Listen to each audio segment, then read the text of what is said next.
Thanks for joining us in Geneva for AI for Good Global Summit 2024, where I'm delighted to be joined by Robert Opp. Robert is Chief Digital Officer at United Nations Development Programme, UNDP. Thank you so much for joining us, Robert. Thank you for having me. So, Robert, the AI for Good Global Summit, led by ITU with over 40 other UN partner agencies like yours, indeed, represents a unique cross-section of key stakeholders from the public and the private sector. So what are your thoughts on how these various stakeholders can work together to ensure that AI does deliver benefits for all? Well, the reality is that artificial intelligence represents such a massive shift for humanity that it's going to take all of the parts of society to really come together and work on this together as a group, looking at the issues related to whether it be governance and how do we protect ourselves from the risks, into what are the kinds of solutions that we can unlock for the sustainable development goals and other ways of meeting the challenges that people face. So it's really a unique opportunity, as you said, to come together, not just as the UN system and those 40 agencies, but civil society groups and private sector individuals. It's just a great way of having everyone come to the table and talk about these issues together. So it's a great platform for collaboration. Now, bias in AI systems can exacerbate existing inequalities. So how can we ensure that AI tools designed for well-being are fair, inclusive, and accessible to all populations?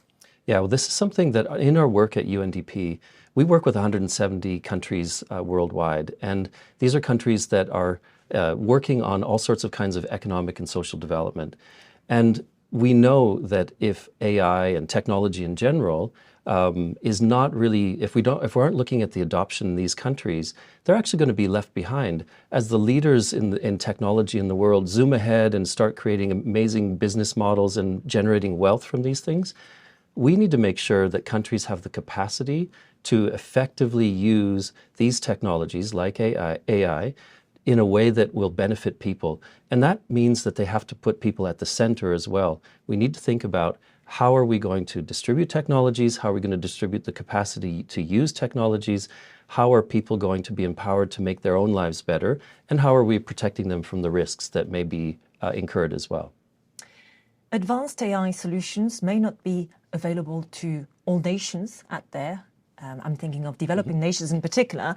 So how can we bridge the digital divide and ensure equitable access to AI-powered climate solutions, for instance, for all countries to contribute to global efforts? Yeah, well, I mean, it is extremely important that we look at this digital divide, and that divide is really composed of a lot of different elements.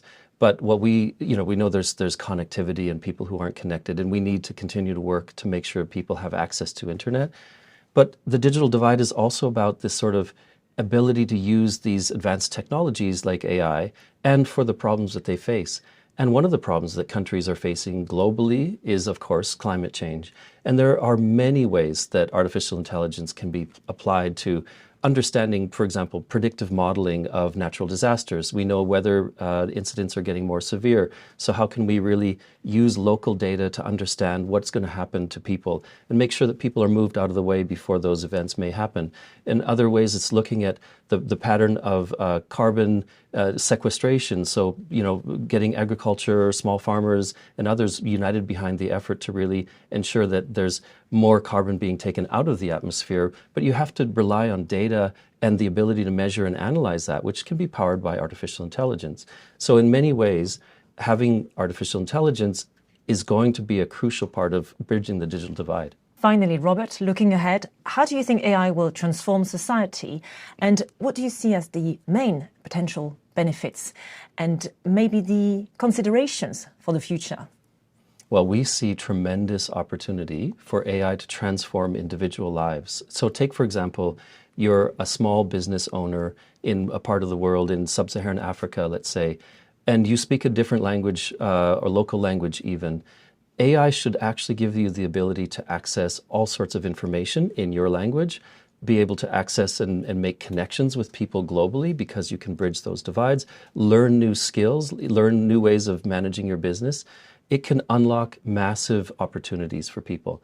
Of course, we have to be sensitive that there's going to be a shift, and we need to, in the economy, and people are going to be out of their traditional jobs. That's why it's so critical to make sure people have the capacity as well to use the new technologies. So if we can manage to get the technology out there, people understanding how to use it, there's a tremendous upside. Robert, thank you very much. Thank you.